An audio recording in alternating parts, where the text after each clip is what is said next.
잘했어. 내가 시험 쉽게 내서 그래. 아니. 자, 이제 8단원 만료일력. 이제 거의 역학 끄트머리로 가고 있어. 자, 일단은 첫 번째로 케플러 법칙. 자, 케플러라는 사람은 거의 뉴턴하고 동시대 사람이야. 조금 일찍이라고 볼 수 있어. 이 케플러라는 사람은 그 당시에 되게 유명했던 티코 브라헤라는 사람의 제자로서, 티코 브라헤라는 사람은 그때 당시 이제 막 천동설과 지동설이 막 서로 동분했단 말이야. 천동설과 지동설에 대한 의견이. 근데 티코 브라헤는 되게 천동설을 지지하는 사람이었고, 케플러는 지동설을 지지하는 사람이었어. 이제 둘은 각자 같은 그 연구조 안에서 티코 브라헤는 천동설이 맞다라는 것을 입증하기 위해서, 그리고 케플러는 지동설이 맞다는 걸 입증하기 위해서 둘 다 사실은 다른 목적을 가지고 이제 동일한 관측을 해요. 어떤 관측을 하냐면 태양계에 있는 천체들의 운동을 관측하는 거야.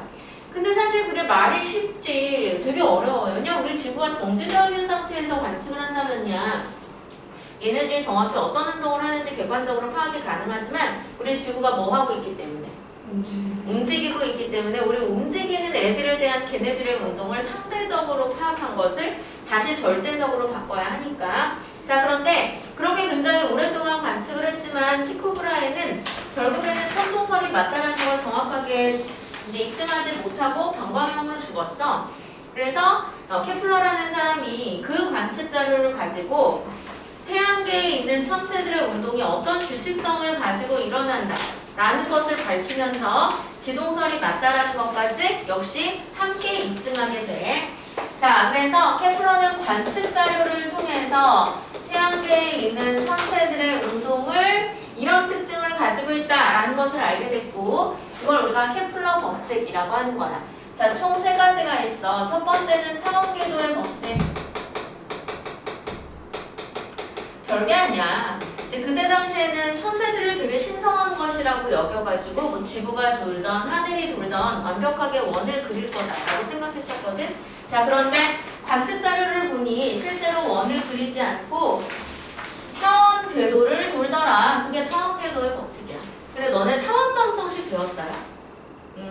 타원이라고 하는 것은 여기 안에 초점이 2개가 있어. 이때 이 초점으로부터의 거리 A 플러스 B의 합이 일정한 점들의 집합이 타원이야. 그때 그 중에서 하나의 초점에 누가 있고 태양이 있고 그리고 행성들이 이렇게 타원 궤도를 돌더라. 이게 타원 궤도의 법칙이야. 자, 근데 이건 굉장히 오바된 그림이고 완벽한 원은 아니긴 하지만 상당히 원에 가까운 타원 궤도를 돌기는 해요. 태양계에 있는 천체들이. 근데 어쨌거나 원은 아니잖아. 원이라면 등속 원운동 했겠지만 타원 궤도를 돌기 때문에 등속으로 돌지를 못해. 자, 특히 행성이 태양으로부터 이렇게 가장 먼 점을 지나, 여기를 우리가 멀 원자를 써서 원일점이라고 하고, 태양으로부터 가장 가까운 점을 지나, 여기 이제 가까울 근자를 써가지고 무슨 점이라고 하고 근일점이라고 하고, 원일점에서는 속력이 느려 근일점에서는 속력이 빠르고, 근일점에서 원일점으로 가면 속력이 감소하고 원일점에서 근일점으로 가면 속력이 증가해. 이거는 우리가 힘으로도 입증이 가능하고 에너지 면으로 봐도 그래. 자, 만약에 예를 들어서 지금 행성이 여기 P 위치에 있다 생각해봐. 이곳에서 이 행성의 운동 방향은 바로 접선 방향이죠. 얘의 운동을 바꿔주는 것은 바로 태양이 얘를 잡아당기는 무슨 힘밖에 없어? 만류력밖에 없어. 근데 이 그림이 지금이 너무 내가 조금 자리를 잘못 잡았다. 너무 90도가 지고 있다. 90도 같이 안 보이는 곳으로 내가 새롭게 잡아볼게요. 자, 어디를 잡냐면 이곳을 잡을게요. 자, 여기 Q점. 자, 이곳에서는 지금 행성이 이렇게 접선 방향으로 움직이고 있어. 자, 역시 얘의 운동을 바꿔주는 건 태양이 얘를 끌어당기는 뭐밖에 없는 거야? 만류력밖에 없는 거야. 근데 지금 힘과 이동 방향이 나란하지도 않고 90도도 아니고 지금 이렇게 비스듬히 작동하거든. 자, 이 비스듬한 만류력 안에는 두 방향의 힘이 모두 있어. 현재 운동 방향과 나란한 방향의 힘, 그리고 현재 운동 방향과 수직한 방향의 힘. 이건 두 개 합성해서 만류력 되는 거야. 자, 이제 봐봐. 수직한 방향의 힘은 얘는 방향을 바꿔주죠. 그리고 나란한 방향의 힘은 지금 현재는 가는 방향으로 밀어주니까 특히 속력을 바꿔주는데 속력을 증가시켜. 이렇게 원일점에서 근일점으로 갈 때의 힘은 운동 방향으로 밀어주는 힘이 존재해서 속력을 증가시켜. 반대로 근일점에서 원일점으로 갈 때는 반대 방향으로 힘이 작용하기 때문에 속력을 감소시킨다. 하나 더 그려볼까? 자, 내가 이 점을 그럼 R점이라고 할게. 여기에서 지금 행성은 역시 이렇게 직선 방향으로 가고 있고, 그럼 역시 얘를 바꾸는 힘은 태양이 얘를 잡아당기는 무슨 힘밖에 없는 거야? 만리력밖에 없는 거야. 근데 이번에도 비스듬하잖아. 자, 이 힘 안에는 현재 운동 방향과 수직 방향의 힘도 있고, 현재 운동 방향과 이렇게 나란한 방향의 힘도 있는데, 자, 이렇게 수직한 방향의 힘은 방향을 바꿔주고 나란한 방향의 힘이 운동 반대로 작용하잖아. 그래서 얘는 속력을 어떻게 해주는 거야? 감소시키는 거야. 그래서 원일점으로 근일점으로 갈 때는 속력이 빨라지고 거꾸로 갈 때는 속력이 감소한다. 여기까지 가니? 혹은 에너지 면으로 봐도 그래. 얘가 돌고 있는 여기가 정말 우주 공간이잖아. 그럼 공기 저항을 정말 뭐 할 수 있어? 무시할 수 있어. 진짜로 무슨 에너지 보존돼? 역학적 에너지 보존돼. 그런데 근일점은 태양에서 가장 가깝잖아. 가장 낮게 있는 거야, 이 행성이. 그러니까 위치 에너지가 미니멈이야. 그럼 대신에 운동 에너지는 맥시멈이겠죠? 자, 원일점 같은 경우는 가장 멀리 있잖아. 가장 높게 있는 거야. 여기가 바로 위치 에너지가 맥시멈, 대신에 운동 에너지는 미니멈이겠죠? 그렇게 볼 수도 있는 거야. 여기까지 가니? 자, 타원궤도를 돌더라. 태양계에 있는 천체들이. 근데 초점에는 초점 중에 하나에는 태양이 있고, 근데 이렇게 심하게 타원궤도를 도는 건 아니고 거의 뭐에 가까운 타원궤도를 돈다? 원에 가까운 타원궤도를 돈다. 여기까지 가요. 자, 이렇게 타원궤도를 돌다 보니 위치별로 속력이 다르잖아. 그러다 보니 같은 시간당 이동 거리는 당연히 달라. 자, 여기 지금 태양이 있고 얘처럼 원일점에서는 속력이 느리기 때문에 같은 시간 동안 A에서 B까지밖에 못 갔어. 근데 근일점 부근에서는 속력이 빠르기 때문에 같은 시간 동안 C에서 무려 D까지 갔단 말이야. 속력이 다르니까 이렇게 같은 시간당 거리는 다른데, 자, 얘네가 타원궤도를 돌다 보니 태양과 행성을 연결하는 동경도 함께 돌잖아요. 그러다 보니 얘가 이렇게 움직일 때마다 그리는 부채꼴이 생기게 되는데 각 거리는 같지 않지만 같은 시간당 도는 이 부채꼴의 넓이, 또 같은 시간당 도는 이 부채꼴의 넓이는 동일하더라. 얘가 바로 두 번째 면적 속도 일정의 법칙이야. 그러니까 면적이 가는 속도는 일정하다라는 거지. 몇 가지에 가니? 얘를 우리가 수식화하면 특히 이거 부채꼴이잖아. 자, 부채꼴에서 반지름 R 그리고 호의 길이 L이라고 하면 부채꼴의 넓이 2분의 1 RL이라고 하죠. 자, 그러면 여기 왼쪽에서는 이 반지름을 R1 그리고 호의 길이를 L1. 자, 여기에서는 반지름을 R2, 호의 길이를 L2라고 할게. 자, 같은 시간당 면적이 동일하니까 호의 면적이 이 부채꼴의 면적이 동일하니까 왼쪽에서의 면적은 2분의 1 R1, L1, 오른쪽에서의 면적은 2분의 1 R2, L2. 이거 두 개가 어떻다? 같다. 시간이 동일하니까 양변을 내가 시간으로 나눠볼게. 그럼 여기서 2분의 1, 2분의 1 서로 소거되고, 자, 얘들아 이거 뭐야? 시간분의 거리잖아. 그러니까 이거 속력이죠.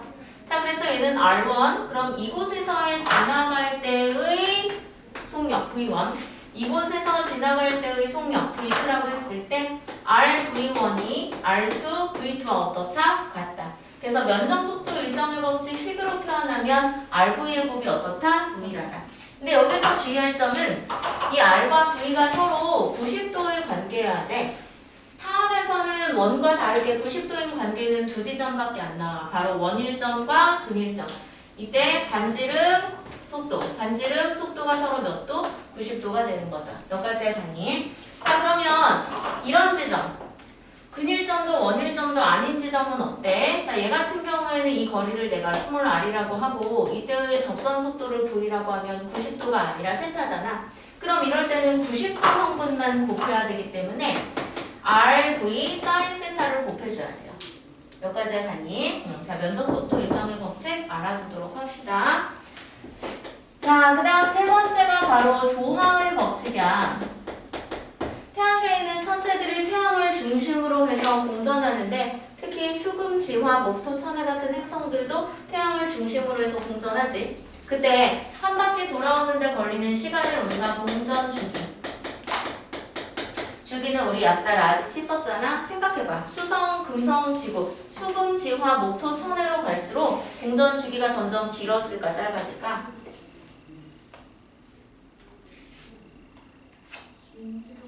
길어져. 일단은 되게 먼 거리를 도니까. 그리고 또 이렇게 먼 곳을 돌 때에는 만류인력을 덜 받기 때문에 속도도 좀 느려지거든. 그래서 길어질 거야. 그런데 그럼 이 공전 주기가 과연 거리하고 어떤 관계가 있는가? 자, 얘네가 타원 궤도를 돌다 보니까 이쪽 가로로의 지름과 세로로의 지름이 달라. 특히 가로로의 지름이 길죠. 얘를 우리가 긴 지름, 장지름이라고 불러. 그럼 세로로의 지름은 짧지. 얘는 우리가 반지름이라고 부르지. 자, 특히 이 장지름의 절반, 얘를 우리가 R이라고 하고 장반지름 혹은 장반경이라고 하고 반지름의 절반이 단반지름이 되겠죠. 자, 그런데 관측 자료를 통해서 보니 이 공전주기의 제곱이 장반지름의 세제곱에 뭐 하더라? 비례하더라 라는 것을 알게 됐어. 얘를 우리가 주기의 법칙, 조화 법칙이라고 얘기를 해. 자, 여기에서 중요한 건 R이 바로 장반지름, 장반경이다 라는 거. 자, 근데 이거는 어디까지나 진짜 관측한 것만을 가지고 얻어낸 거야. 그런데 이 T제곱이 R3승에 비례하다는 것을 뉴턴이 입증을 하죠. 바로 뭘 가지고? 만리인력을 가지고. 이 케플러의 법칙이 나왔고, 이건 이제 관측을 통해서 얻어낸 법칙들이고, 뉴턴은 그럼 이걸 설명하도록 하기 위해서 얘네들이 이렇게 운동을 하는 데에는 뭔가 힘이 작용하지 않을까라고 생각했고, 그래서 나온 게 바로 만류인력이었어. 자, 만류인력은 질량을 가지고 있는 만물에 존재하는 끌어당긴 힘으로 우리가 보통 만류인력은 중력과 동일하게 표현하죠. 동일하게 쓰죠. 자, 만류인력식은 어때? G, R제곱분의 M1, M2잖아. 그런데 얘네들이 결국에는 이런 타원궤도 운동을 하는 이유는 중심 천체의 질량 라지엠이라고 하고, 그다음 돌고 있는 천체의 질량 스몰 m이라고 했을 때 얘와 얘 사이의 만류인력 때문이라. 근데 여기서 그림은 다 굉장히 과도하게 타원 궤도로 그렸지만 타원이긴 하지만 거의 뭐에 가깝다고? 거의 원에 가까워. 자, 그래서 태양을 중심으로 해서 이 행성들이 원궤도를 돈다 라고 보면 얘네들은 결국 원운동을 일으키기 위한 구심력을 받는 거고, 어떤 힘이 구심력의 역할을 하냐면 태양이 이 천체를 잡아당기는 만류인력이 현재 운동 방향과 90도가 되어서 구심력의 역할을 하는 거지. 그럼 그렇게 식을 세워보면 우리 했던 거 아니야? 응? 그럼 다 아니에요. 뭐가? S 열어져요 태양이라면. 아니 이거 질량이 알아지. 계속 괜찮아. 자, 그럼 이때 만류인력은 G, 자, 둘 사이 거리 스몰 r이라고 할게. r제곱분의 라지엠 스몰 m. 얘가 원운동 일으키니까 mr 오메가 제곱 이렇게 쓸 수 있죠? 자, 우리 주기 구하고 싶잖아. 아까 이미 했었던 거야. 자, 특히 주기라는 것은 1회전하는데 걸리는 시간으로 더 계속해질 건가? 저 계속해서 네, 이것만 한국어로 갈게. 자, 여기서 주기에 대한 식으로 풀어보면 각속도는 1초당 몇 라디언 도냐 이거니까 한 주기 동안은 2파이 라디언 돌잖아. 그러면 이 오메가 자리에 t제곱분의 4파이 제곱 이렇게 대체할 수 있어? 그럼 여기에서 스몰 m은 서로 소거되고 서로 크로스곱이 동일하잖아요. 자, 그럼 아까 한번 나왔던 거야. t제곱은 결국 gm분의 4파이 제곱 r3승 이렇게 나온단 말이야. 근데 얘는 지금 뭐야? 상수잖아. 결국에는 t제곱은 r3승에 비례하다 라는 것이 케플러는 관측을 통해서 얻어냈지만, 이걸 설명하기 위해서 뉴턴이 만류인력식을 구해냈고, 이 만류인력을 통해서 얘가 설명이 가능하지. 근데 이렇게 설명이 가능한 건 타원이긴 하지만 거의 뭘 돌기 때문에, 원을 돌기 때문에 거의 원운동하는 것으로 봐도 식에서 크게 벗어나지 않는다라는 거죠. 여기까지 가니? 자, 이거 케플러 3법칙, 조화법칙, t제곱은 r3승에 비례한다라는 거 은근 잘 나오기 때문에 알아두도록 하는데, 그러면 질문. 자, 우리는 태양을 중심으로 해서 지구까지 반지름이 한 1억 5천만 킬로미터 되고 그걸 1AU라고 해. AU가 어스트로노미컬 유닛, 우리말로 천문단위라고 하는데 이렇게 반지름으로 돌 때 우리 지구의 공전지기 우리가 지구가 상에 살고 있으니까 알지만 1년이잖아요. 자, 그런데 만약에 예를 들어서 별 X를 중심으로 해서 Y라는 행성이 돌고 있어. 근데 얘가 돌 때에는 2AU라는 반지름으로 돌고 있어. 그렇다면 얘의 주기는 2루트 2년이다. 맞는 말일까? 틀린 말일까? 생각해봐.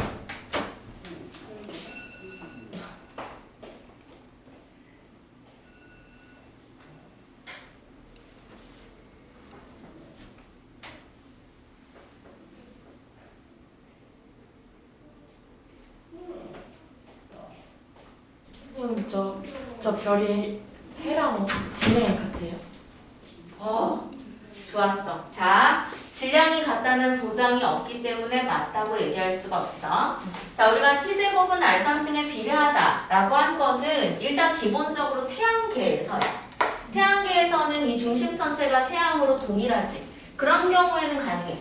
그런데 얘를 수식적으로 보면은 t제곱은 r3승에 비례하긴 하는데 이 상수에 누가 껴있냐면 중심 전체의 질량이 껴있지. 중심 전체가 달라지면 상수가 달라지기 때문에 그걸 막바로 반지름으로 비교하면 돼, 안 돼?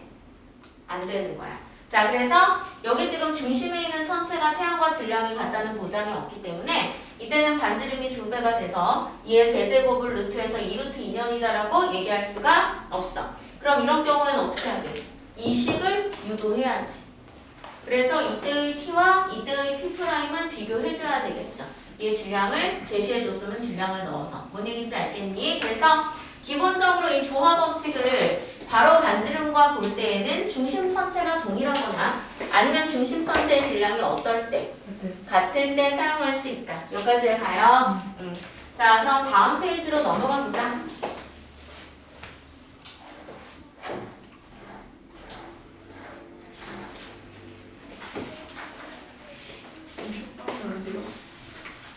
안 돼요.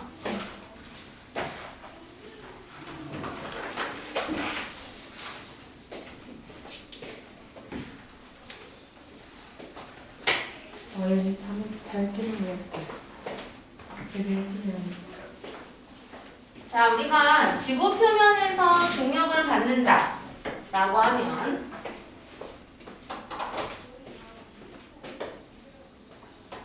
이게 지구고 지구의 질량을 라잼이라고 했을 때 지구 반지름 R이라고 할게. 자, 여기에 스몰 m의 물체를 놨을 때 얘가 받는 중력, 결국 질량과 질량 사이에 작용하는 만릴력 때문이다 라고 보면 그 만릴력이 오로지 얘의 중력을 일으킨다라고 생각한다면 G, R제곱분의 라잼 스몰 m이 결국 이 스몰 m의 물체에다가 지구 표면에서의 가속도를 AG라고 한다면 F는 MA로부터 MAG를 일으키는 힘이라고 할 수 있겠지?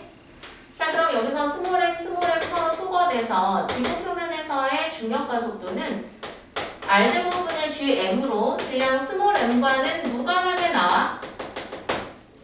근데 그럼 이 값으로 모든 지점이 진짜 다 똑같을 것이냐? 근데 실질적으로는 모든 지점의 중력 가속도가 이 값으로 동일하지는 않아요. 물체의 질량이 다 같더라도. 자, 그럼 왜 그러느냐? 자, 원인은 여러 가지가 있어. 일단은 첫 번째로 지구는 완벽한 구형이 아니라는 거. 그래서 이 중심에서 여기까지 거리와 중심에서 여기까지 거리가 같지가 않아. 자, 그 다음에 두 번째로는 지구는 또 완벽하게 균일한 밀도가 아니라는 거. 예를 들어서 뭐 이 지역에 안에 막 철광석 이런 애들이 엄청 매장돼 있어. 그럼 가까운 곳에 고밀도 물질이 있으면 유난히 그 지점은 중력을 좀 세게 받는단 말이야. 그래서 중력 가속도가 더 커져.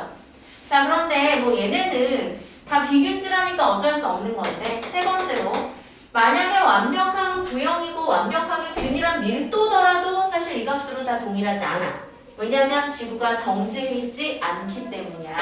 지구가 뭐 하기 때문에? 자전하기 때문에. 자, 지구는 이렇게 북극과 남극을 가로지르는 자전축을 중심으로 열심히 오메가라는 각속도로 지금 자전 중이야. 자, 그렇다면 지금 극지방에 있는 물체 A, 우리나라 같은 중위도 지방에 있는 물체 B, 그리고 적도 지방에 있는 C, 얘네가 중력을 어떻게 받느냐? 일단은 기본적으로는 지구 중심에서 이 물체를 끌어당기는 만류인력 때문에 생기기는 해. 그런데 우리가 있는 이 지구라는 공간이 계속 뭐 하고 있냐면 돌고 있거든? 그래서 우리는 돌고 있는 구심 가속도 걔 안에 있다고. 자, 그러다 보니 특히 B 같은 경우에는 이 축을 중심으로 해서 이 점선상을 열심히 원운동하고 있는데 우리가 원운동하는 가속도 걔 안에 있으면 구심 가속도와 반대 방향으로 원심력을 느끼잖아. 우린 이 가속도 걔 안에 있으니까. 원심력은 원의 중심 바깥쪽으로 작용하니까 B한테 이렇게 원심력이 작용한다. 그러면 바로 이 만류인력과 지구라는 운동하는 개 안에 있으니 원심력 두 개를 동시에 받아서 사실 B점에서 결과적인 중력은 이거 두 개를 합한 만큼 이게 최종적인 중력이야. 그러면 완벽하게 지구 중심을 향하지도 않죠. 그런데 우리 자전 속도가 엄청나게 빠르지는 않아서 이 원심력이 만류인력에 비해서 굉장히 크기가 작기는 해. 그래서 거의 원심력을 뭐 하도록 나와? 문제에서 무시하도록 나오죠. 근데 만약에 자전을 무시하지 않는다 라고 하면 원심력을 고려해라 라는 의미이기 때문에 그때는 무시하면 안 돼. 여기까지 가니? 적도지방이면 어떨까? 얘는 가장 심각해. 자, 보세요. C점에서는 얘가 이렇게 큰 반지름의 원을 돌잖아. 우리 지구는 단단한 고체이기 때문에 B점에서의 각속도나 C점에서의 각속도나 똑같아. 1회전해오는 주기가 어떻기 때문에? 같기 때문에.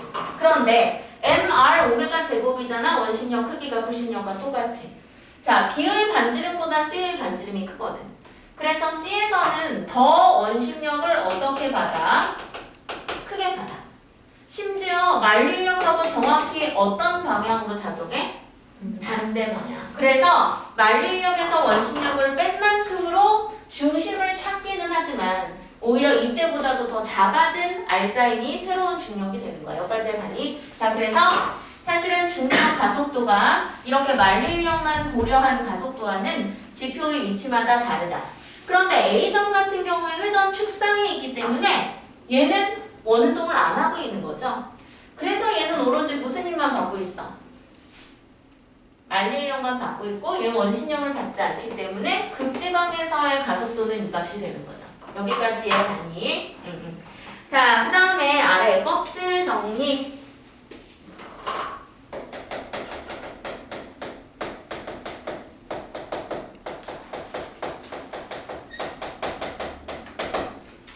자, 이 구각이라는 말은 껍질 각자야.